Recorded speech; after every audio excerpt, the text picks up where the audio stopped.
Здравейте, уважаеми зрители! Джакпота в 6:49 премина психологическата граница от 5 милиона и половина лева и мисля, че дойде момента и аз да пусна моя фиш в тото пункта, новия, ето там, зад мен.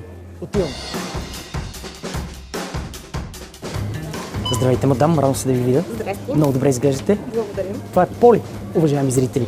Поли, от колко време съществува пункта тук? 2 месеца. Значи си абсолютно чисто нов. Чисто нов. Каква е атмосферата? Как се чувстваш тук? Страхотно. Страхотно. До сега интересно ми, хората печели ли са някакви големи неща при теб? И той е нов обект на талони, да. Сега, като се е качил джакпота, прави ли ти впечатление? Идват ли повече хора? Да. Говорят ли си с теб? Много. Какво си, за какво си говорите? Да им кажа числата, които си. Значи ти си в същото положение, в което и аз и всички колеги, които работим там. Добре, ми да вземем да пуснем тогава 6:49.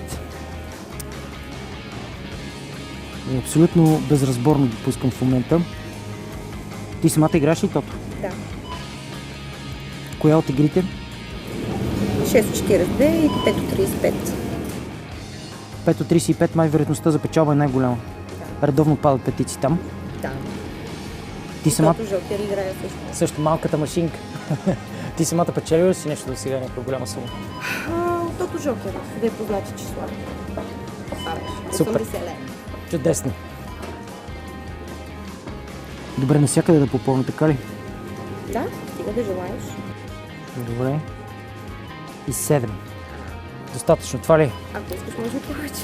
Не, стига толкова. Ето, заповядайте. Така, благодаря ти. Предложи новите лотари. От коя да пробваме? Честити празник е най-ново. Добре, ще вземем честит празник една и